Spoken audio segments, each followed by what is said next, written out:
ਵਾਹਿਗੁਰੂ ਸਾਹਿਬ JIO. ਸ੍ਰੀ ਰਾਗ ਮਹੱਲਾ ਪਹਿਲਾ। ਰਾਮ ਨਾਮ ਮਨ ਬੇਧਿਆ, ਅਵਰ ਕੈ ਕਰੀ ਵਿਚਾਰ। ਸ਼ਬਦ ਸੁਰਤ ਸੁਖ ਊਪਜੈ, ਪ੍ਰਭ ਰਾਤੋ ਸੁਖ ਸਾਰ। ਰਾਮ ਨਾਮ ਮਨ ਬੇਧਿਆ, ਅਵਰ ਕੈ ਕਰੀ ਵਿਚਾਰ। ਸ਼ਬਦ ਸੁਰਤ ਸੁਖ ਊਪਜੈ, ਪ੍ਰਭ ਰਾਤੋ ਸੁਖ ਸਾਰ। ਜਿਉ ਭਾਵੈ ਤਿਉ ਰਾਖ ਤੂੰ, ਮੈਂ ਹਰ ਨਾਮ ਆਧਾਰ। ਮਨ ਰੇ ਸਾਚੀ ਖਸਮ ਰਜਾਏ,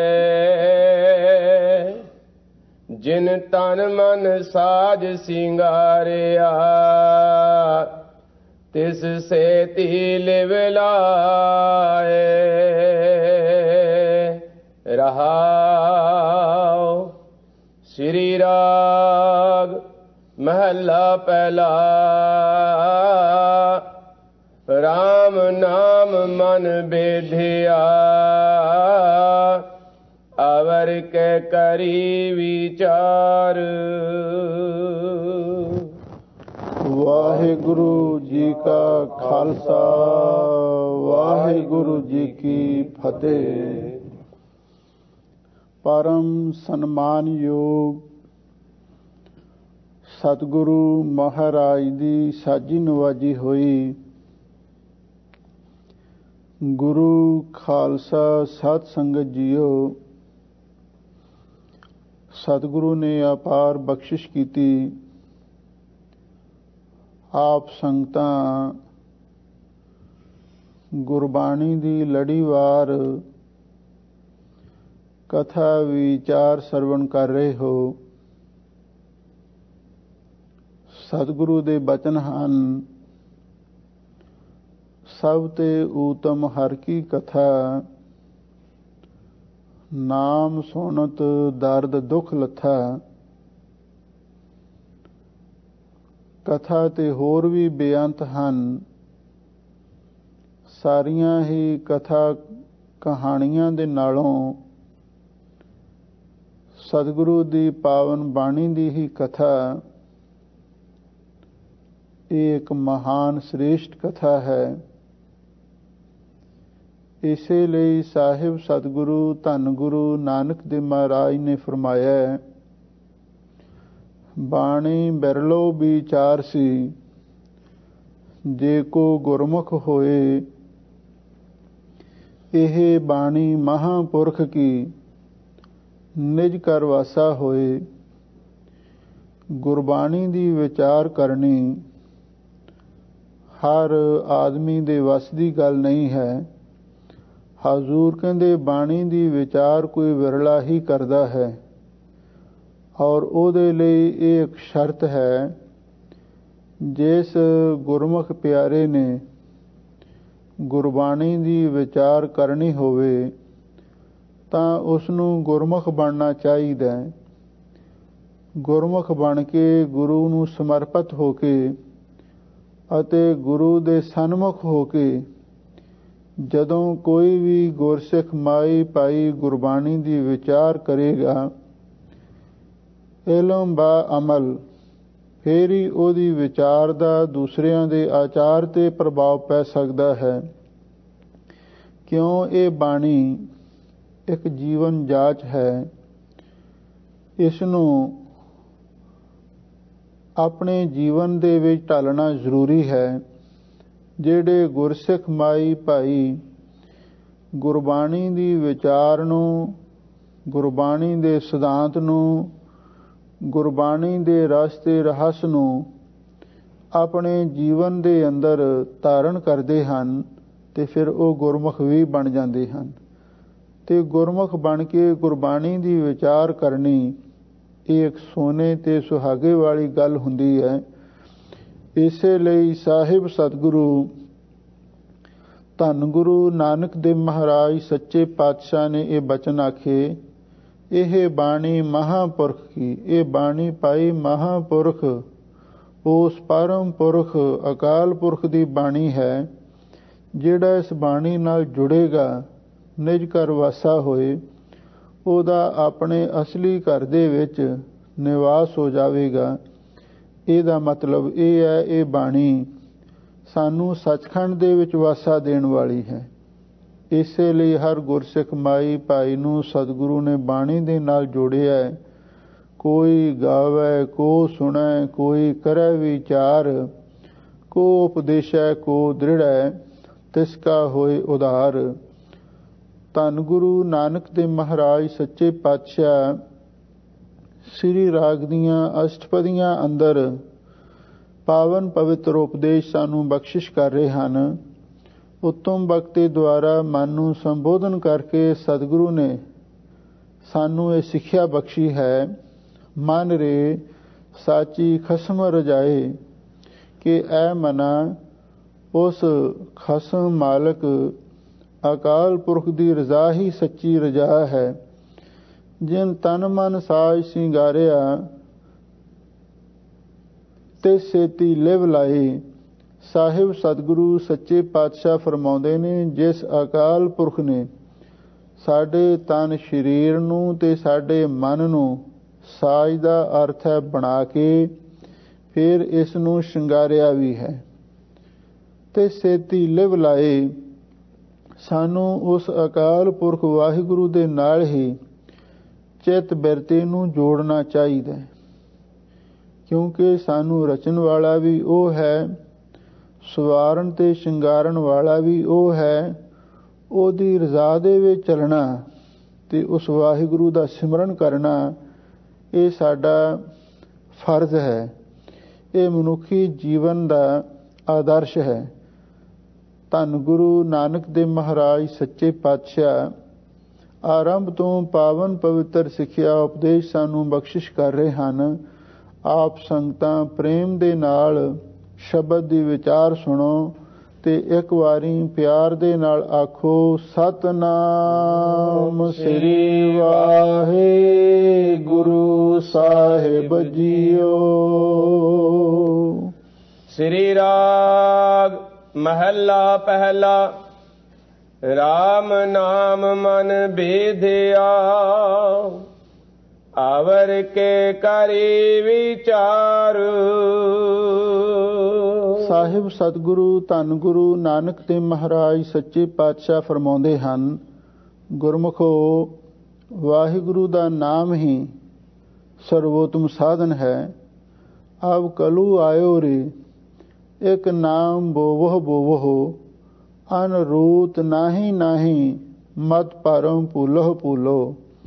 ਰੇ ਮਨ ਵਤਰ ਬੀਜਣ ਨਾਓ, ਬੋਏ ਖੇਤੀ ਲਾਏ ਮਨੂਆ, ਭਲੋ ਸਮੋ ਸੁਆਓ। ਹਜ਼ੂਰ ਕਹਿੰਦੇ ਨੇ, ਰਾਮ ਨਾਮ ਮਨ ਬੇਧਿਆ। ਜਿਸ ਗੁਰਸਿੱਖ ਮਾਈ ਭਾਈ ਦਾ ਮਨ ਵਾਹਿਗੁਰੂ ਦੇ ਨਾਮ ਦੇ ਨਾਲ ਬੇਧਿਆ ਦਾ ਅਰਥ ਵਿੰਨਿਆ ਗਿਆ ਹੈ। ਵਾਹਿਗੁਰੂ ਦੇ ਨਾਮ ਦੇ ਨਾਲ ਜਿਸ ਦਾ ਮਨ ਵਿੰਨਿਆ ਗਿਆ ਹੈ, ਅਵਰ ਕੇ ਕਰੀ ਵਿਚਾਰ। ਹੁਣ ਦੱਸੋ, ਉਸ ਤੋਂ ਬਾਅਦ ਹੋਰ ਕਿਸੇ ਗੱਲ ਦੀ ਵਿਚਾਰ ਕੀ ਕਰਨੀ ਹੈ? ਕਿਉਂਕਿ ਮੁੱਖ ਸਾਧਨ ਅਕਾਲ ਪੁਰਖ ਵਾਹਿਗੁਰੂ ਦਾ ਨਾਮ ਹੀ ਹੈ। ਜਦੋਂ ਕਿਸੇ ਵੀ ਗੁਰਸਿੱਖ ਮਾਈ ਭਾਈ ਦਾ ਮਨ ਨਾਮ ਦੇ ਨਾਲ ਵਿੰਨਿਆ ਜਾਂਦਾ ਹੈ, ਕਿਉਂਕਿ ਨਾਮ ਵੀ ਇੱਕ ਹੀਰਾ ਹੈ ਤੇ ਸਾਡਾ ਮਨ ਵੀ ਇੱਕ ਹੀਰਾ ਹੈ। ਜਿਵੇਂ ਹੀਰੇ ਨੂੰ ਹੀਰੇ ਦੀ ਕਣੀ ਵਿੰਨਦੀ ਹੈ, ਇਸੇ ਤਰ੍ਹਾਂ ਵਾਹਿਗੁਰੂ ਦੇ ਨਾਮ ਨੇ ਜਦੋਂ ਸਾਡੇ ਮਨ ਨੂੰ ਵਿੰਨ ਦਿੱਤਾ, ਮਨ ਦੀ ਕਠੋਰਤਾ ਨੂੰ ਦੂਰ ਕਰ ਦਿੱਤਾ, ਅਵਰ ਕੇ ਕਰੀ ਵਿਚਾਰ। ਹੁਣ ਇਸ ਤੋਂ ਉੱਤੇ ਹੋਰ ਕਿਸ ਸਾਧਨ ਦੀ ਵਿਚਾਰ ਕੀਤੀ ਜਾਵੇ? ਭਾਵ ਹੋਰ ਕਿਸੇ ਹੋਰ ਸਾਧਨ ਦੀ ਵਿਚਾਰ ਕਰਨ ਦੀ ਲੋੜ ਹੀ ਨਹੀਂ ਰਹਿ ਗਈ। ਸ਼ਬਦ ਸੁਰਤ ਸੁਖ ਉਪਜੈ, ਪ੍ਰਭ ਰਾਤੋ ਸੁਖ ਸਾਰ। ਸਾਹਿਬ ਸਤਿਗੁਰੂ ਸੱਚੇ ਪਾਤਸ਼ਾਹ ਫਰਮਾਉਂਦੇ ਨੇ, ਗੁਰਮੁਖੋ ਸ਼ਬਦ ਸੁਰਤ, ਜਦੋਂ ਸੁਰਤ ਸ਼ਬਦ ਦੇ ਨਾਲ ਜੁੜਦੀ ਹੈ ਅਥਵਾ ਸ਼ਬਦ ਸੁਰਤ, ਸ਼ਬਦ ਅਤੇ ਸੁਰਤ ਦੇ ਸੁਮੇਲ ਦੁਆਰਾ ਸੁਖ ਉਪਜੈ, ਆਤਮਕ ਸੁਖ ਪ੍ਰਗਟ ਹੋ ਜਾਂਦਾ ਹੈ। ਪ੍ਰਭ ਰਾਤੋ ਸੁਖ ਸਾਰ, ਜਦੋਂ ਮਨ ਵਾਹਿਗੁਰੂ ਦੇ ਪ੍ਰੇਮ ਦੇ ਰੰਗ ਵਿੱਚ ਰੰਗਿਆ ਜਾਵੇ ਸੁਖ ਸਾਰ, ਤੇ ਫਿਰ ਉਸ ਨੂੰ ਸਭ ਤੋਂ ਸ੍ਰੇਸ਼ਟ ਸੁਖ ਵਾਹਿਗੁਰੂ ਪਰਮੇਸ਼ਰ ਦੀ ਪ੍ਰਾਪਤੀ ਦਾ, ਜਿਸ ਨੂੰ ਬ੍ਰਹਮਾਨੰਦ ਤੇ ਪਰਮਾਨੰਦ ਵੀ ਆਖਿਆ ਜਾਂਦਾ ਹੈ, ਉਹ ਪ੍ਰਾਪਤ ਹੋ ਜਾਂਦਾ ਹੈ। ਜਿਉ ਭਾਵੈ ਤਿਉ ਰਾਖ ਤੂੰ, ਮੈਂ ਹਰ ਨਾਮ ਆਧਾਰ। ਸਾਹਿਬ ਸਤਿਗੁਰੂ ਸੱਚੇ ਪਾਤਸ਼ਾਹ ਫਰਮਾਉਂਦੇ ਨੇ, ਹੇ ਵਾਹਿਗੁਰੂ ਜੀ, ਮੈਨੂੰ ਤੇ ਵਾਹਿਗੁਰੂ ਦੇ ਨਾਮ ਦਾ ਹੀ ਆਸਰਾ ਹੈ। ਹੁਣ ਜਿਵੇਂ ਤੈਨੂੰ ਪਾਉਂਦਾ ਉਵੇਂ ਤੂੰ ਮੈਨੂੰ ਰੱਖ ਲੈ। ਕਿਉਂ? ਮੈਂ ਤੇ ਨਾਮ ਤੋਂ ਬਿਨਾਂ ਕਿਸੇ ਹੋਰ ਸਾਧਨ ਨੂੰ ਸਵੀਕਾਰ ਹੀ ਨਹੀਂ ਕੀਤਾ ਤੇ ਨਾ ਹੀ ਕਿਸੇ ਹੋਰ ਸਾਧਨ ਦੀ ਅਹਿਮੀਅਤ ਨੂੰ ਸਮਝਿਆ ਹੈ। ਜਿੱਥੇ ਅਕਾਲ ਪੁਰਖ ਵਾਹਿਗੁਰੂ ਦਾ ਨਾਮ ਆ ਜਾਂਦਾ ਹੈ, ਸੁਰਤ ਸ਼ਬਦ ਦਾ ਸੁਮੇਲ ਹੋ ਜਾਂਦਾ ਹੈ, ਵਾਹਿਗੁਰੂ ਦੇ ਨਾਮ ਭਗਤੀ ਦਾ ਰੰਗ ਚੜ੍ਹ ਜਾਂਦਾ ਹੈ, ਉੱਥੇ ਹੋਰ ਕਿਸੇ ਸਾਧਨ ਦੀ ਲੋੜ ਹੀ ਨਹੀਂ ਰਹਿ ਜਾਂਦੀ।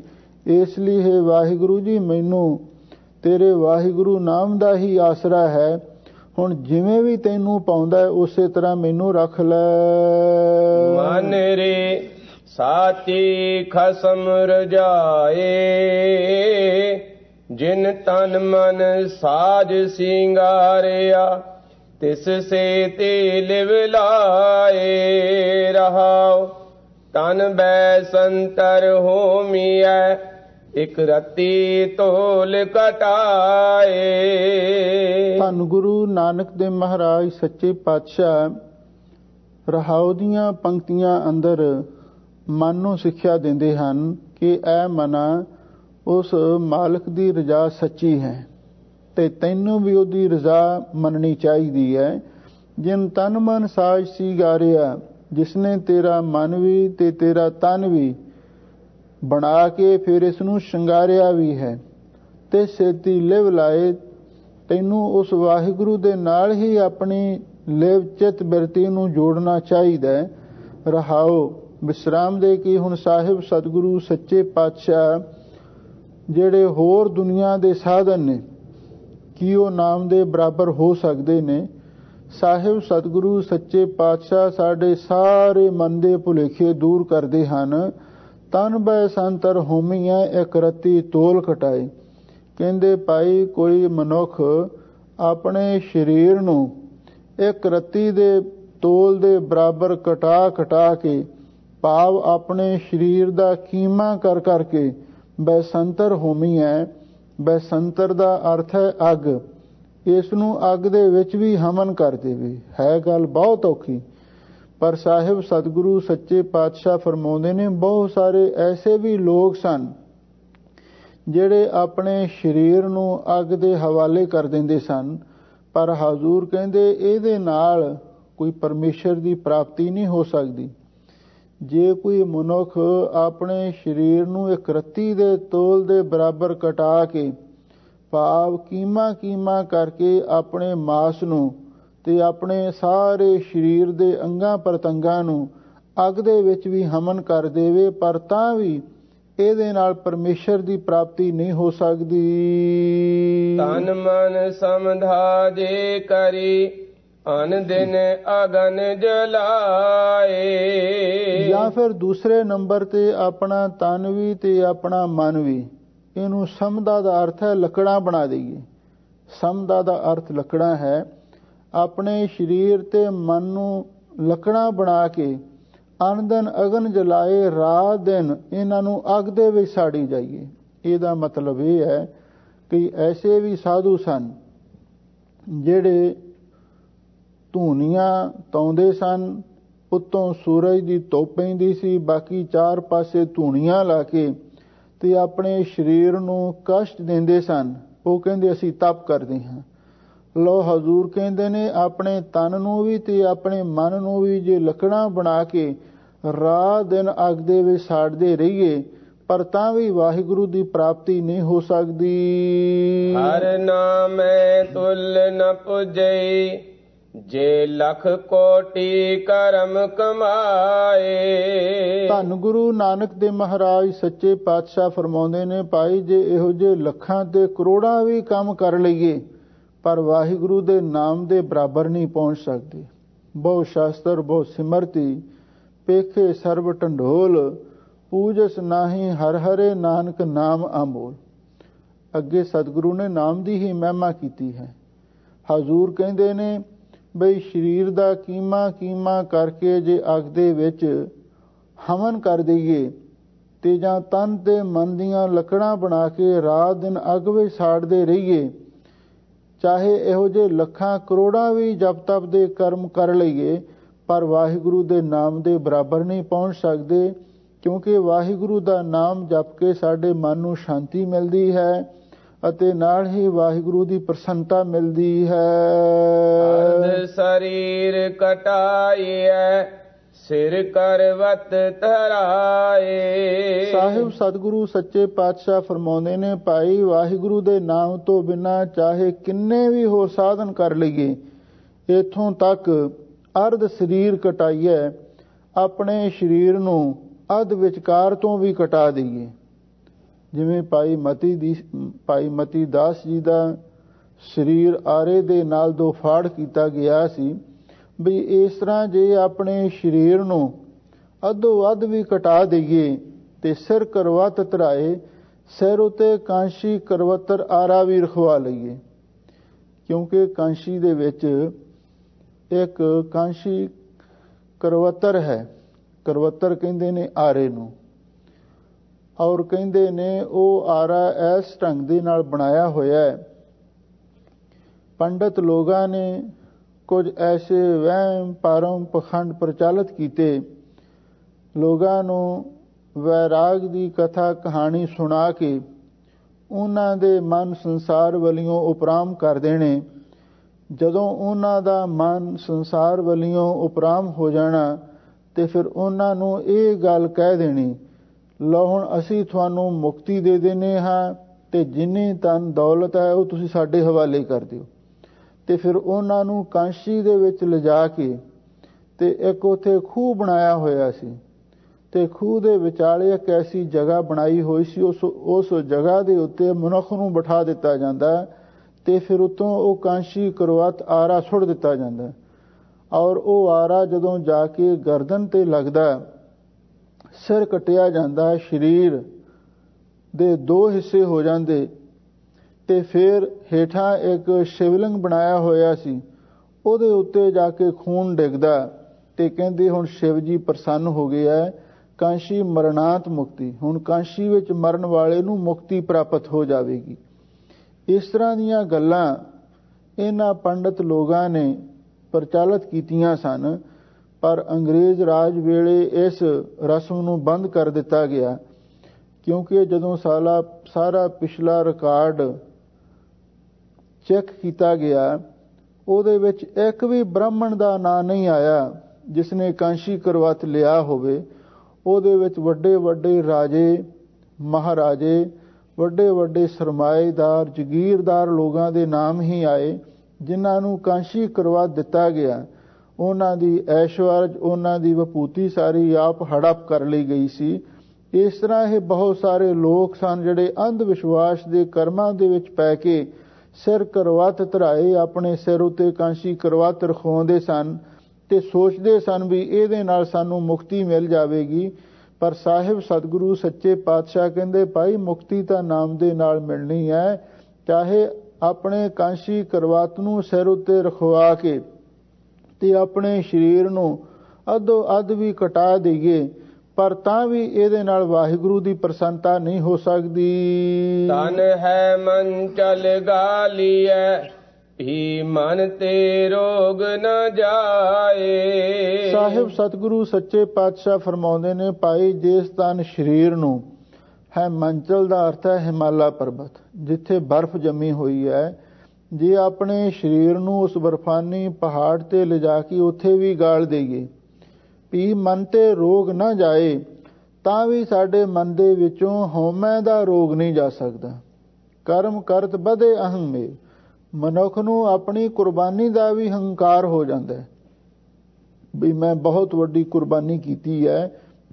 ਹਜ਼ੂਰ ਕਹਿੰਦੇ ਨੇ ਭਾਵੇਂ ਆਪਣੇ ਸਰੀਰ ਨੂੰ ਹਿਮਾਲਿਆ ਪਰਬਤ ਤੇ ਲਿਜਾ ਕੇ, ਜਿਵੇਂ ਪਾਂਡਵਾਂ ਨੇ ਦੱਸਦੇ ਨੇ, ਆ ਹੇਮਕੁੰਟ ਸਾਹਿਬ ਦੇ ਨੇੜੇ ਹੀ ਪੰਡਕੇਸ਼ਵਰ ਇੱਕ ਅਸਥਾਨ ਹੈ ਔਰ ਉੱਥੇ ਪਾਂਡਵਾਂ ਦੀ ਯਾਦ ਵਿੱਚ ਇੱਕ ਮੰਦਿਰ ਵੀ ਬਣਿਆ ਹੋਇਆ, ਇੱਕ ਛੋਟਾ ਜਿਹਾ ਪਿੰਡ ਵੀ ਹੈ। ਕਹਿੰਦੇ ਨੇ ਉਹਨਾਂ ਪਾਂਡਵਾਂ ਨੇ ਉੱਥੇ ਜਾ ਕੇ ਬਰਫ਼ ਦੇ ਵਿੱਚ ਆਪਣੇ ਸਰੀਰ ਗਾੜ ਲਏ ਸਨ। ਇਹ ਵੀ ਇੱਕ ਮੁਕਤੀ ਦਾ ਸਾਧਨ ਮੰਨਿਆ ਜਾਂਦਾ ਸੀ। ਪਰ ਸਾਹਿਬ ਸਤਿਗੁਰੂ ਸੱਚੇ ਪਾਤਸ਼ਾਹ ਫਰਮਾਉਂਦੇ ਨੇ ਭਾਵੇਂ ਆਪਣੇ ਸਰੀਰ ਨੂੰ ਬਰਫਾਨੀ ਪਹਾੜਾਂ ਦੇ ਵਿੱਚ ਲਿਜਾ ਕੇ ਵੀ ਗਾਲ ਦੇਈਏ, ਪਰ ਤਾਂ ਵੀ ਮਨ ਤੋਂ ਹਉਮੈ ਦਾ ਰੋਗ ਨਹੀਂ ਜਾ ਸਕਦਾ। ਹਰਿ ਨਾਮੈ ਤੁਲ ਨ ਪੁਜਈ, ਸਭ ਡਿਠੀ ਠੋਕ ਵਜਾਏ। ਸਾਹਿਬ ਸਤਿਗੁਰੂ ਸੱਚੇ ਪਾਤਸ਼ਾਹ ਫਰਮਾਉਂਦੇ ਨੇ ਭਾਈ ਵਾਹਿਗੁਰੂ ਦੇ ਨਾਮ ਦੇ ਬਰਾਬਰ ਕੋਈ ਵੀ ਸਾਧਨ ਨਹੀਂ ਪਹੁੰਚ ਸਕਦਾ, ਕਿਉਂਕਿ ਹਉਮੈ ਨੂੰ ਕੇਵਲ ਨਾਮ ਨੇ ਹੀ ਦੂਰ ਕਰਨਾ ਹੈ। ਨਾਮ ਤੋਂ ਬਿਨਾ ਹਉਮੈ ਦੂਰ ਹੋ ਹੀ ਨਹੀਂ ਸਕਦੀ। ਸਭ ਡਿੱਠੀ ਠੋਕ ਵਜਾਏ, ਅਸੀਂ ਤੇ ਬਈ ਸਾਰੀ ਸ੍ਰਿਸ਼ਟੀ ਨੂੰ ਠੋਕ ਵਜਾ ਕੇ ਦੇਖ ਲਿਆ ਹੈ। ਜਿਸਨੇ ਵੀ ਕੋਈ ਹਠ ਤਪ ਦੇ ਨਾਲ ਸਾਧਨ ਕੀਤੇ, ਕੁਰਬਾਨੀ ਕੀਤੀ, ਉਹਦੇ ਮਨ ਦੇ ਵਿੱਚ ਹਉਮੈ ਦਾ ਰੋਗ ਹੋਰ ਵਧਿਆ ਹੀ ਵਧਿਆ ਹੈ। ਕਿਸੇ ਦੀ ਹਉਮੈ ਨਾਸ਼ ਨਹੀਂ ਹੋਈ। ਇਸ ਲਈ ਨਾਮ ਜਪਣ ਵਾਲਿਆਂ ਦੀ ਹੀ ਹਉਮੈ ਨਾਸ਼ ਹੁੰਦੀ ਹੈ। ਹਉਮੈ ਨਾਵੈ ਨਾਲ ਵਿਰੋਧ ਹੈ, ਦੋਇ ਨਾ ਵਸੈ ਇੱਕ ਠਾਏ। ਹਉਮੈ ਤੇ ਨਾਮ ਦਾ ਪਰਸਪਰ ਵਿਰੋਧ ਹੈ, ਇਹ ਦੋਵੇਂ ਇੱਕ ਥਾਂ ਰਹਿ ਨਹੀਂ ਸਕਦੇ। ਜਿਵੇਂ ਆਪਾਂ ਅੱਗ ਤੇ ਪਾਣੀ ਨੂੰ ਇੱਕ ਥਾਂ ਤੇ ਨਹੀਂ ਰੱਖ ਸਕਦੇ, ਧੁੱਪ ਤੇ ਛਾਂ ਇਕੱਠੇ ਨਹੀਂ ਰਹਿ ਸਕਦੇ, ਰਾਤ ਤੇ ਦਿਨ ਵੀ ਇਕੱਠੇ ਨਹੀਂ ਰਹਿ ਸਕਦੇ, ਹਨੇਰਾ ਤੇ ਪ੍ਰਕਾਸ਼ ਵੀ ਇਕੱਠੇ ਨਹੀਂ ਰਹਿ ਸਕਦੇ। ਇਸੇ ਤਰ੍ਹਾਂ ਜਿੱਥੇ ਵਾਹਿਗੁਰੂ ਦਾ ਨਾਮ ਆ ਜਾਂਦਾ ਹੈ ਉੱਥੇ ਹਉਮੈ ਨਹੀਂ ਰਹਿ ਸਕਦੀ। ਇਸੇ ਲਈ ਹਜ਼ੂਰ ਕਹਿੰਦੇ ਨੇ ਅਸੀਂ ਤੇ ਸਭ ਸ੍ਰਿਸ਼ਟੀ ਨੂੰ ਠੋਕ ਵਜਾ ਕੇ ਦੇਖ ਲਿਆ ਹੈ, ਕੋਈ ਵੀ ਸਾਧਨ ਵਾਹਿਗੁਰੂ ਦੇ ਨਾਮ ਦੇ ਬਰਾਬਰ ਨਹੀਂ ਪਹੁੰਚ ਸਕਦਾ। ਕੰਚਨ ਕੇ ਕੋਟ ਦਤ ਕਰੀ, ਬਹੁ ਹੈ ਵਰ ਗੈ ਵਰਦਾਨ।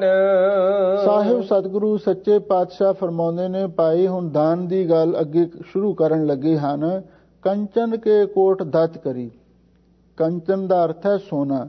ਬਈ ਸੋਨੇ ਦੇ ਕੋਟ ਕਿਲੇ ਬਣਾ ਬਣਾ ਕੇ ਵੀ ਭਾਵੇਂ ਦਤ ਕਰੀ ਦਾਨ ਕਰ ਦਈਏ, ਦਤ ਦਾ ਅਰਥ ਹੈ ਦਾਨ।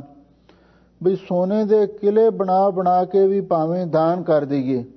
ਬਹੁ ਹੈਵਰ ਗੈਵਰ ਦਾਨ, ਤੇ ਬਹੁਤ ਸਾਰੇ ਹੈਵਰ ਦਾ ਅਰਥ ਹੈ ਸੁੰਦਰ ਘੋੜੇ, ਤੇ ਗੈਵਰ ਦਾ ਅਰਥ ਹੈ ਸੁੰਦਰ ਹਾਥੀ ਵੀ ਦਾਨ ਕਰ ਦਈਏ। ਪੁਰਾਣੇ ਜ਼ਮਾਨੇ ਦੇ ਵਿੱਚ ਜਿਹੜੇ ਰਾਜੇ ਮਹਾਰਾਜੇ ਲੋਕ ਹੁੰਦੇ ਸਨ, ਉਹ ਸੋਨਾ ਵੀ ਦਾਨ ਕਰਦੇ ਸਨ ਤੇ ਹਾਥੀ ਘੋੜਿਆਂ ਦੇ ਵੀ ਦਾਨ ਕਰਦੇ ਸਨ। ਓਮ ਦਾਨ ਗਊਆ ਕਹਣੀ, ਪੀ ਅੰਤਰ ਗਰਭ ਗੁਮਾਨ। ਸਾਹਿਬ ਸਤਿਗੁਰੂ ਸੱਚੇ ਪਾਤਸ਼ਾਹ ਫਰਮਾਉਂਦੇ ਨੇ ਭਾਈ ਭਾਵੇਂ ਭੂਮ ਦਾਨ ਧਰਤੀ ਦਾ ਵੀ ਦਾਨ ਕਰ ਦਈਏ। ਕਈ ਲੋਕ ਆਪਣੀ ਜ਼ਮੀਨ ਜਾਇਦਾਦ ਕੋਈ ਧਰਮ ਅਸਥਾਨਾਂ ਦੇ ਨਾਂ ਕਰਵਾ ਦਿੰਦੇ ਹਨ। ਹਜ਼ੂਰ ਕਹਿੰਦੇ ਨੇ ਭਾਵੇਂ ਧਰਤੀ ਵੀ ਦਾਨ ਕਰ ਦਈਏ ਤੇ ਭਾਵੇਂ ਗਊਆਂ ਵੀ ਕਣੀ ਬਹੁਤੀਆਂ ਦਾਨ ਕਰ ਦਈਏ, ਵੀ ਅੰਤਰ ਗਰਭ ਗੁਮਾਨ, ਤਾਂ ਵੀ ਮਨ ਦੇ ਅੰਦਰ ਤਾਂ ਹਉਮੈ ਹੰਕਾਰ ਹੀ ਵਧੇਗਾ ਨਾ। ਜਿੰਨਾ ਮਰਜੀ ਕੋਈ ਵੱਡਾ ਦਾਨ ਕਰ ਲਵੇ ਪਰ ਉਹਦੇ ਨਾਲ ਹਉਮੈ ਨਾਸ਼ ਨਹੀਂ ਹੁੰਦੀ, ਬਲਕਿ ਹਉਮੈ ਹੰਕਾਰ ਦਾ ਰੋਗ ਹੋਰ ਵੱਧਦਾ ਹੈ। ਰਾਮ ਨਾਮ ਮਨ ਬੇਦਿਆ, ਗੁਰ ਦੀਆ ਸਚ ਦਾਨ। ਸਾਹਿਬ ਸਤਿਗੁਰੂ ਸੱਚੇ ਪਾਤਸ਼ਾਹ ਫਰਮਾਉਂਦੇ ਨੇ ਭਾਈ ਸਾਡਾ ਤੇ ਮਨ ਵਾਹਿਗੁਰੂ ਦੇ ਨਾਮ ਦੇ ਨਾਲ ਵਿੰਨਿਆ ਗਿਆ ਹੈ। ਗੁਰ ਦੀਆ ਸੱਚ ਦਾਨ ਪਾਈਏ, ਗੁਰੂ ਨੇ ਸੱਚਾ ਦਾਨ ਸਾਨੂੰ ਬਖਸ਼ਿਆ। ਨਾਮ ਦਾ ਦਾਨ ਹੀ ਸੱਚਾ ਦਾਨ ਹੈ ਤੇ ਗੁਰੂ ਨੇ ਕਿਰਪਾ ਕੀਤੀ ਸਾਨੂੰ ਬਖਸ਼ਿਆ ਹੈ, ਤੇ ਸਾਡਾ ਮਨ ਇਸ ਵਾਹਿਗੁਰੂ ਦੇ ਨਾਮ ਦੇ ਨਾਲ ਵਿੰਨਿਆ ਗਿਆ ਹੈ ਤੇ ਇਸ ਨਾਮ ਨੇ ਹੀ ਇਸ ਹਉਮੈ ਹੰਕਾਰ ਨੂੰ ਦੂਰ ਕੀਤਾ ਹੈ। ਮਨ ਹਠ ਬੁੱਧੀ ਕੇਤਿਆ, ਕੇਤੇ ਬੇਦ ਵਿਚਾਰ। ਸਾਹਿਬ ਸਤਿਗੁਰੂ ਸੱਚੇ ਪਾਤਸ਼ਾਹ ਫਰਮਾਉਂਦੇ ਨੇ ਮਨ ਦੇ ਹਠ ਵਾਲੀਆਂ ਕਿੰਨੀਆਂ ਹੀ ਬੁੱਧੀਆਂ ਨੇ, ਭਾਵ ਮਨ ਦੇ ਹੱਠ ਦੇ ਨਾਲ ਚਾਹੇ ਕਿੰਨੀਆਂ ਵੀ ਸਿਆਣਪਾਂ ਕਰ ਲਈਏ, ਕਿਤੇ ਵੇਦ ਵਿਚਾਰ ਤੇ ਕਿੰਨੇ ਹੀ ਵੇਦਾਂ ਦੀ ਵਿਚਾਰ ਵੀ ਕਰ ਲਈਏ, ਕਿਉਂਕਿ 4 ਮੁੱਖ ਵੇਦ ਨੇ, 4 ਉਪਵੇਦ ਨੇ, ਤੇ ਬਾਕੀ ਜਿਹੜੇ ਹੋਰ ਵੀ ਗਿਆਨ ਦੇ ਗ੍ਰੰਥ ਨੇ ਉਹਨਾਂ ਨੂੰ ਵੀ ਵੇਦ ਹੀ ਕਿਹਾ ਜਾਂਦਾ ਹੈ। ਵੇਦ ਦਾ ਆਖਰੀ ਅਰਥ ਹੁੰਦਾ ਗਿਆਨ। ਹਜ਼ੂਰ ਕਹਿੰਦੇ ਨੇ ਕਿਤੇ ਵੇਦ ਵਿਚਾਰ ਤੇ ਕਿੰਨੇ ਹੀ ਵੇਦਾਂ ਦੀ, ਧਰਮ ਗ੍ਰੰਥਾਂ ਦੀ, ਗਿਆਨ ਦੀ ਵਿਚਾਰ ਕਰ ਲਈਏ। ਕੀਤੇ ਬੰਧਨ ਜੀ ਕੈ ਗੁਰਮੁਖ ਮੋਖ ਦੁਆਰ। ਸਾਹਿਬ ਸਤਿਗੁਰੂ ਸੱਚੇ ਪਾਤਸ਼ਾਹ ਫਰਮਾਉਂਦੇ ਨੇ, ਭਾਈ ਮਨ ਦੇ ਹੱਠ ਦੇ ਨਾਲ ਕਿੰਨੀਆਂ ਹੀ ਬੁੱਧੀਆਂ ਸਿਆਣਪਾਂ ਕਰ ਲਈਏ ਤੇ ਕਿੰਨੇ ਹੀ ਵੇਦਾਂ ਦੀ ਵਿਚਾਰ ਕਰ ਲਈਏ, ਤੇ ਕੀਤੇ ਬੰਧਨ ਜੀ ਕੇ। ਕੀਤੇ ਦਾ ਅਰਥ ਹੈ ਜਿੰਨੇ ਵੀ ਅਸੀਂ ਹੋਰ ਸਾਧਨ ਕਰਦੇ ਹਾਂ ਉਹਨੇ ਜੀਵ ਨੂੰ ਬੰਧਨ ਹੀ ਪੈਂਦੇ ਨੇ। ਗੁਰਮੁਖ ਮੋਖ ਦੁਆਰ, ਤੇ ਭਾਈ ਅਸਲੀ ਤੇ ਗੁਰੂ ਦੀ ਕਿਰਪਾ ਦੁਆਰਾ ਹੀ ਮੋਖ ਦੁਆਰ, ਮੁਕਤੀ ਦਾ ਦਰਵਾਜ਼ਾ ਖੁੱਲਦਾ ਹੈ। ਜੇ ਗੁਰੂ ਦੀ ਕਿਰਪਾ ਹੋ ਜਾਵੇ, ਨਾਮ ਦੀ ਦਾਤ ਪ੍ਰਾਪਤ ਹੁੰਦੀ ਹੈ, ਤੇ ਨਾਮ ਹੀ ਅਸਲੀ ਮੁਕਤੀ ਦਾ ਦਰਵਾਜ਼ਾ ਹੈ। ਨਾਮ ਦੁਆਰਾ ਹੀ ਮੁਕਤੀ ਦੀ ਪ੍ਰਾਪਤੀ ਹੁੰਦੀ ਹੈ। ਸੱਚਾ ਔਰੈ ਸਭ ਕੋ ਉੱਪਰ ਸੱਚ ਆਚਾਰ। ਸਾਹਿਬ ਸਤਿਗੁਰੂ ਸੱਚੇ ਪਾਤਸ਼ਾਹ ਫਰਮਾਉਂਦੇ ਨੇ, ਭਾਈ ਸੱਚੋਂ ਔਰੈ ਸਭ ਕੋ, ਬਈ ਸੱਚ ਤੋਂ ਭਾਵ ਸੱਚੇ ਨਾਮ ਤੋਂ ਬਾਕੀ ਸਾਰੇ ਸਾਧਨ, ਔਰੈ ਦਾ ਅਰਥ ਉਰੇ ਨੇ, ਭਾਵ ਨੀਵੇਂ ਨੇ। ਨਾਮ ਤੋਂ ਬਿਨਾਂ ਬਾਕੀ ਜਿੰਨੇ ਵੀ ਹੋਰ ਸਾਧਨ ਨੇ ਉਹ ਸਾਰੇ ਪਾਏ ਔਰੈ ਦਾ ਅਰਥ ਉਰੇ ਨੇ, ਭਾਵ ਨੀਵੇਂ ਨੇ, ਅਧੂਰੇ ਹਨ। ਉੱਪਰ ਸੱਚ ਆਚਾਰ, ਵੀ ਜਿਹੜਾ ਸੱਚੇ ਨਾਮ ਦਾ ਆਚਾਰ ਹੈ, ਸੱਚੇ ਨਾਮ ਦਾ ਅਮਲੀ ਜੀਵਨ ਹੈ, ਉਹ ਸਭ ਤੋਂ ਉੱਚਾ ਸਾਧਨ ਹੈ। ਠੀਕ ਹੈ, ਵਾਹਿਗੁਰੂ ਦਾ ਨਾਮ ਸਰਵੋਤਮ ਸਾਧਨ ਹੈ, ਕਲਮ ਹੈ ਰਾਮ ਨਾਮ ਸਾਰ, ਪਰ ਉਸ ਦੇ ਮੁਕਾਬਲੇ ਤੇ ਜਿਹੜਾ ਨਾਮ ਦਾ ਅਮਲੀ ਜੀਵਨ ਹੈ ਨਾ, ਇਹ ਸਭ ਤੋਂ ਉੱਪਰ, ਸਭ ਤੋਂ ਵੱਡੀ ਭਗਤੀ ਹੈ, ਸਭ ਤੋਂ ਵੱਡਾ ਸਾਧਨ ਹੈ। ਸਭ ਕੋ ਉੱਚਾ ਆਖੀਐ ਨੀਚ ਨਾ ਦੀਸੈ ਕੋਏ। ਸਾਹਿਬ ਸਤਿਗੁਰੂ ਸੱਚੇ ਪਾਤਸ਼ਾਹ ਫਰਮਾਉਂਦੇ ਨੇ, ਭਾਈ ਜਿਸ ਦੇ ਮਨ ਦੇ ਵਿੱਚ ਸੱਚਾ ਨਾਮ ਟਿਕ ਜਾਂਦਾ ਹੈ, ਸਭ ਕੋ ਉੱਚਾ ਆਖੀਐ। ਉਹ ਸਭ ਕੋ ਦਾ ਅਰਥ ਹੈ ਸਭ ਨੂੰ ਹੀ ਉਹ ਉੱਚਾ ਆਖਦਾ ਹੈ। ਉਹਦੀ ਦ੍ਰਿਸ਼ਟੀ ਦੇ ਵਿੱਚ ਨੀਚ ਨਾ ਦਿਸੈ ਕੋਈ, ਕੋਈ ਨੀਵਾਂ ਤੇ ਦਿਸਦਾ ਹੀ ਨਹੀਂ। ਜਿਹੜਾ ਨਾਮ ਜਪਣ ਵਾਲਾ ਹੈ ਉਹ ਆਪਣੇ ਨਾਲੋਂ ਸਾਰਿਆਂ ਨੂੰ ਹੀ ਉੱਚਾ ਆਖਦਾ ਹੈ, ਬਈ ਮੇਰੇ ਨਾਲੋਂ ਸਾਰੇ ਹੀ ਚੰਗੇ ਨੇ। ਜਿਵੇਂ ਭਗਤ ਕਬੀਰ ਜੀ ਨੇ ਕਿੰਨਾ ਸੁੰਦਰ ਉਪਦੇਸ਼ ਦਿੱਤਾ ਹੈ, ਕਬੀਰ ਸਭ ਤੇ ਹਮ ਬੁਰੇ, ਹਮ ਤਾਜ ਪਲੋ ਸਭ ਕੋਏ, ਜਿਨ ਐਸਾ ਕਰ ਬੂਝਿਆ ਮੀਤ ਹਮਾਰਾ ਸੋਏ। ਕਿਉਂਕਿ ਹੰਕਾਰ ਨੂੰ ਨਾਸ਼ ਕਰਨ ਦਾ ਇਹੀ ਤਰੀਕਾ ਹੈ। ਤੇ ਨਾਲ ਸਤਿਗੁਰੂ ਨੇ ਇੱਕ ਹੋਰ ਵੀ ਸਾਨੂੰ ਗੱਲ ਸਮਝਾ ਦਿੱਤੀ, ਆਪਸ ਕਹੋ ਜੋ ਭਲਾ ਕਹਾਵੈ, ਤਿਸਹਿ ਭਲਾਈ ਨਿਕਟ ਨਾ ਆਵੇ। ਜੇ ਕੋਈ ਆਖੇ ਮੈਂ ਸਾਰਿਆਂ ਤੋਂ ਚੰਗਾ ਹਾਂ, ਮੈਂ ਸਾਰਿਆਂ ਤੋਂ ਉੱਤਮ ਹਾਂ, ਮੈਂ ਸਾਰਿਆਂ ਤੋਂ ਵੱਧ ਗੁਰਮੁਖ ਹਾਂ, ਹਜ਼ੂਰ ਕਹਿੰਦੇ ਉਹਦੇ ਨੇੜੇ ਤਾਂ ਭਲਾਈ ਆਉਂਦੀ ਵੀ ਨਹੀਂ। ਹੰਕਾਰੀ ਮਨੁੱਖ ਦੇ ਕੋਲੇ ਧਰਮ ਨਹੀਂ ਰਹਿ ਸਕਦਾ, ਔਰ ਉਹਦੇ ਨੇੜੇ ਗੁਰਮੁਖਤਾਈ ਨਹੀਂ ਆ ਸਕਦੀ। ਇਸੇ ਲਈ ਸਾਹਿਬ ਸਤਿਗੁਰੂ ਸੱਚੇ ਪਾਤਸ਼ਾਹ ਫਰਮਾਉਂਦੇ ਨੇ, ਜਿਹਦੇ ਹਿਰਦੇ ਵਿੱਚ ਨਾਮ ਵਸ ਗਿਆ ਸਭ ਕੋ ਉੱਚਾ ਆਖੀਐ। ਉਹ ਆਪਣੇ ਤੋਂ ਬਿਨਾਂ ਹੋਰ ਸਾਰਿਆਂ ਨੂੰ ਹੀ ਉੱਚਾ ਆਖਦਾ ਹੈ। ਨੀਚ ਨਾ ਦਿਸੈ ਕੋਈ, ਉਹਨੂੰ ਨੀਵਾਂ ਕੋਈ ਦਿਸਦਾ ਹੀ ਨਹੀਂ ਹੈ। ਇਕ ਨੇ ਭਾਂਡੇ ਸਾਜਿਐ ਇਕ ਚਾਨਣ ਤਿਹੁ ਲੋਏ। ਕਿਉਂਕਿ ਉਹਦੀ ਦ੍ਰਿਸ਼ਟੀ ਇਹੋ ਜੀ ਬਣ ਜਾਂਦੀ ਹੈ ਕਿ ਇੱਕ ਅਕਾਲ ਪੁਰਖ ਵਾਹਿਗੁਰੂ ਨੇ ਸਾਰੇ ਹੀ ਇਹ ਭਾਂਡੇ ਸਰੀਰ ਰਚੇ ਹਨ। ਇੱਕ ਚਾਨਣ ਤਿਹੁ ਲੋਏ, ਤਿੰਨੇ ਲੋਕਾਂ ਦੇ ਵਿੱਚ ਇੱਕੋ ਹੀ ਵਾਹਿਗੁਰੂ ਦੀ ਜੋਤ ਦਾ ਪ੍ਰਕਾਸ਼ ਹੋ ਰਿਹਾ। ਹੁਣ ਜਿਸ ਨੂੰ ਵਾਹਿਗੁਰੂ ਦੀ ਜੋਤ ਦੇ ਦੀਦਾਰ ਹੋ ਜਾਂਦੇ ਨੇ, ਸਰਬ ਜੋਤ ਤੇਰੀ ਪਸਰ ਰਹੀ, ਜੈ ਜੈ ਦੇਖਾਂ ਤੈ ਨਰ ਹਰੀ, ਉਹ ਕਿਸੇ ਨੂੰ ਮਾੜਾ ਕਿਵੇਂ ਦੇਖ ਸਕਦਾ ਹੈ। ਜਿਵੇਂ ਭਾਈ ਕਨ੍ਹਈਆ ਜੀ ਤੇ ਸਤਿਗੁਰੂ ਦੀ ਬੜੀ ਮਿਹਰ ਸੀ। ਸਿੰਘਾਂ ਨੇ ਸ਼ਿਕਾਇਤ ਕੀਤੀ, ਮਹਾਰਾਜ ਭਾਈ ਕਨ੍ਹਈਆ ਤੁਰਕਾਂ ਨੂੰ ਵੀ ਤੇ ਪਹਾੜੀਆਂ ਨੂੰ ਵੀ ਜਾ ਜਾ ਕੇ ਜਲ ਛਕਾਉਂਦਾ ਹੈ, ਕਿਧਰੇ ਕੋਈ CID ਕਰਕੇ ਨੁਕਸਾਨ ਹੀ ਨਾ ਕਰਵਾ ਦੇਵੇ। ਕਲੀਆਂ ਵਾਲੇ ਪਾਤਸ਼ਾਹ ਬਹੁਤ ਨੀਤੀ ਬੇਤਾ ਸਨ, ਕਹਿਣ ਲੱਗੇ ਉਸ ਨੂੰ ਲਿਆਓ ਸਾਡੇ ਪਾਸ। ਭਾਈ ਕਨ੍ਹਈਆ ਜੀ ਨੂੰ ਸਤਿਗੁਰੂ ਦੇ ਪਾਸ ਲਿਆਂਦਾ ਗਿਆ। ਚੋਜੀ ਪਾਤਸ਼ਾਹ ਨੇ ਭਾਈ ਕਨਈਆ ਜੀ ਨੂੰ ਪੁੱਛਿਆ, ਭਾਈ ਸਾਹਿਬ ਜੀ ਕੀ ਤੁਸੀਂ ਸਾਡੇ ਦੁਸ਼ਮਣਾਂ ਨੂੰ ਪਾਣੀ ਪਿਆਉਂਦੇ ਹੋ? ਤਾਂ ਭਾਈ ਸਾਹਿਬ ਦੇ ਅੱਖਾਂ ਵਿੱਚੋਂ ਅਥਰੂ ਆ ਗਏ। ਕਹਿਣ ਲੱਗੇ, ਸੱਚੇ ਪਾਤਸ਼ਾਹ ਇਹ ਕਿਵੇਂ ਹੋ ਸਕਦਾ ਹੈ? ਮੈਂ ਗੁਰੂ ਘਰ ਦੇ ਦੁਖੀਆਂ ਨੂੰ ਪਾਣੀ ਪਿਆਵਾਂ? ਸਤਿਗੁਰੂ ਸਿੰਘਾਂ ਵੱਲ ਵੇਖ ਕੇ ਕਹਿਣ ਲੱਗੇ, ਬਈ ਹੁਣ ਤੁਸੀਂ ਦੱਸੋ। ਉਹ ਕਹਿੰਦੇ, ਮਹਾਰਾਜ ਇੱਕ ਵਾਰ ਨਹੀਂ, 2 ਵਾਰ ਨਹੀਂ, ਇਹਨੂੰ ਤਾਂ ਹਰ ਰੋਜ਼ ਹੀ ਅਸੀਂ ਵੇਖਦੇ ਹਾਂ। ਇਹ ਕਿਧਰੇ ਤੁਰਕਾਂ ਨੂੰ, ਕਿਧਰੇ ਪਹਾੜੀਆਂ ਨੂੰ ਜਾ ਜਾ ਕੇ ਪਾਣੀ ਪਿਆਉਂਦਾ। ਇਹ ਉਹਦੇ ਕੀ ਲੱਗਦੇ ਨੇ?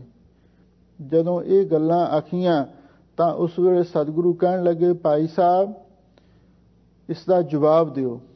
ਤਾਂ ਉਸ ਵੇਲੇ ਭਾਈ ਸਾਹਿਬ ਭਾਈ ਕਨਈਆ ਜੀ ਨੇ ਸਤਿਗੁਰੂ ਦੇ ਚਰਨਾਂ ਵਿੱਚ ਬੇਨਤੀ ਕੀਤੀ। ਕਹਿਣ ਲੱਗੇ, ਸੱਚੇ ਪਾਤਸ਼ਾਹ ਮੇਰੀ ਤਾਂ ਦ੍ਰਿਸ਼ਟੀ ਹੀ ਐਸੀ ਬਣ ਗਈ ਹੈ, ਬਿਸਰ ਗਈ ਸਭ ਤਾਤ ਪਰਾਈ, ਜਬ ਤੇ ਸਾਧ ਸੰਗਤ ਮੋਹਿ ਪਾਈ, ਨਾ ਕੋ ਬੈਰੀ ਨਹੀਂ ਬੇਗਾਨਾ, ਸਗਲ ਸੰਗ ਹਮ ਕੋ ਬਨੇ ਆਈ। ਤੁਹਾਡੀ ਕਿਰਪਾ ਨਾਲ ਮੇਰੀ ਇਹ ਅਵਸਥਾ ਬਣ ਗਈ ਹੈ, ਸਭ ਕੋ ਮੀਤ ਹਮ ਆਪਨ ਕੀਨਾ, ਹਮ ਸਭਨਾ ਕੇ ਸਾਜਨ, ਦੂਰ ਪਰਾਇਓ ਮਨ ਕਾ ਬਿਰਹਾ, ਤੋ ਮੇਲ ਕੀਓ ਮੇਰਾ ਰਾਜਨ। ਸੱਚੇ ਪਾਤਸ਼ਾਹ ਜੇ ਸੱਚ ਪੁੱਛਦੇ ਹੋ ਤੇ ਮੇਰੀ ਤੇ ਇਹ ਦ੍ਰਿਸ਼ਟੀ ਹੈ, ਸਭ ਗੋਬਿੰਦ ਹੈ, ਸਭ ਗੋਬਿੰਦ ਹੈ, ਗੋਬਿੰਦ ਬਿਨ ਨਹੀਂ ਕੋਈ, ਸੂਤ ਏਕ ਮਨ ਸਤ ਹੰਸ ਜੈਸੇ, ਓਤ ਪੋਤ ਪ੍ਰਭ ਸੋਈ। ਸੱਚੇ ਪਾਤਸ਼ਾਹ ਇੱਕ ਚਾਨਣ ਤਿਹੁ ਲੋਏ। ਮੈਨੂੰ ਤਾਂ ਸਾਰਿਆਂ ਦੇ ਅੰਦਰ ਹੀ ਤੁਹਾਡੀ ਜੋਤ ਦੇ ਝਲਕਾਰੇ ਪੈਂਦੇ ਨੇ। ਮੈਂ ਜਿਸ ਪਾਸੇ ਵੀ ਦੇਖਦਾ ਹਾਂ, ਜ਼ਮੀਨ ਜਮਾਨ ਕੇ ਬਿਖੈ ਸਮਸ ਏਕ ਜੋਤ ਹੈ, ਨਹਿ ਘਾਟ ਹੈ ਨਹਿ ਬਾੜ ਹੈ, ਨਹਿ ਘਾਟ ਬਾੜ ਹੋਤ ਹੈ। ਸੱਚੇ ਪਾਤਸ਼ਾਹ ਮੈਂ ਕਿਸੇ ਗੈਰ ਨੂੰ ਪਾਣੀ ਪਿਆਉਣ ਦੀ ਗੁਸਤਾਖੀ ਨਹੀਂ ਕਰ ਸਕਦਾ। ਮੈਨੂੰ ਤਾਂ ਤੁਹਾਡੇ ਦੀਦਾਰ ਹੁੰਦੇ ਨੇ, ਤੁਹਾਡੀ ਜੋਤ ਦੇ ਨਜ਼ਾਰੇ ਤੱਕ ਕੇ ਮੈਂ ਜਲ ਛਕਾਉਣਾ ਹਾਂ। ਮੈਂ ਕਿਸੇ ਦੇ ਹੋਰ ਦੇ ਮੂੰਹ ਦੇ ਵਿੱਚ ਨਹੀਂ, ਤੁਹਾਡੇ ਮੂੰਹ ਦੇ ਵਿੱਚ ਹੀ ਜਲ ਪਾਉਣਾ ਹਾਂ। ਜੇ ਮੇਰੇ ਪਾਸੋਂ ਕੋਈ ਭੁੱਲ ਹੋ ਗਈ ਹੋਵੇ ਤਾਂ ਮੈਨੂੰ ਮਾਫ ਕਰ ਦੇਣਾ। ਜਦੋਂ ਕਲਗੀਧਰ ਪਾਤਸ਼ਾਹ ਨੇ ਇਹ ਜਵਾਬ ਸੁਣਿਆ, ਬੜੇ ਪ੍ਰਸੰਨ ਹੋਏ। ਕਹਿਣ ਲੱਗੇ, ਅੱਛਾ ਭਾਈ ਸਾਹਿਬ ਜੇ ਤੁਹਾਡੀ ਇਹ ਅਵਸਥਾ ਬਣ ਗਈ ਹੈ, ਫਿਰ ਇਉਂ ਕਰੋ, ਤੁਸੀਂ ਆ ਮਰਹਮ ਪੱਟੀ ਵੀ ਲੈ ਲਓ। ਜੇ ਕਿਧਰੇ ਕਿਸੇ ਨੂੰ ਕੋਈ ਕਾਉ ਜ਼ਖਮ ਲਖਿਆ ਦੇਖੋ ਤੇ ਮਰਹਮ ਪੱਟੀ ਵੀ ਨਾਲ ਕਰ ਦੇਣੀ। ਇਹੋ ਜਿਹਾ ਕਿਹੜਾ ਸੰਸਾਰ ਦੇ ਵਿੱਚ ਸਿੱਖ ਤੇ ਕਿਹੜਾ ਗੁਰੂ ਹੋ ਸਕਦਾ ਹੈ ਜਿਹੜਾ ਜੰਗਜੋਤ ਦੇ ਸਮੇਂ ਤੇ ਆਪਣੇ ਸਿੱਖ ਨੂੰ ਇਹ ਕੰਮ ਕਰਨ ਲਈ ਆਖੇ। ਇਹ ਸਿੱਖ ਧਰਮ ਦੇ ਵਿੱਚ ਹੀ ਐਸੀਆਂ ਉਦਾਹਰਨਾਂ ਨੇ।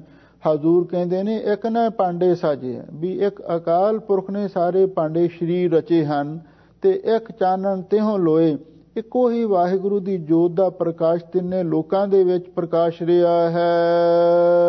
ਧਰਮ ਮਿਲੈ ਸਚ ਪਾਈਐ, ਤੁਰ ਬਖਸ਼ ਨਾ ਮੇਟੈ ਕੋਏ। ਸਾਹਿਬ ਸਤਿਗੁਰੂ ਸੱਚੇ ਪਾਤਸ਼ਾਹ ਫਰਮਾਉਂਦੇ ਨੇ, ਕਰਮ ਮਿਲੈ ਸੱਚ ਪਾਈਐ। ਜੇ ਵਾਹਿਗੁਰੂ ਦੀ ਕਿਰਪਾ ਹੋਵੇ ਤਾਂ ਸੱਚੇ ਨਾਮ ਦੀ ਦਾਤ ਪ੍ਰਾਪਤ ਹੁੰਦੀ ਹੈ।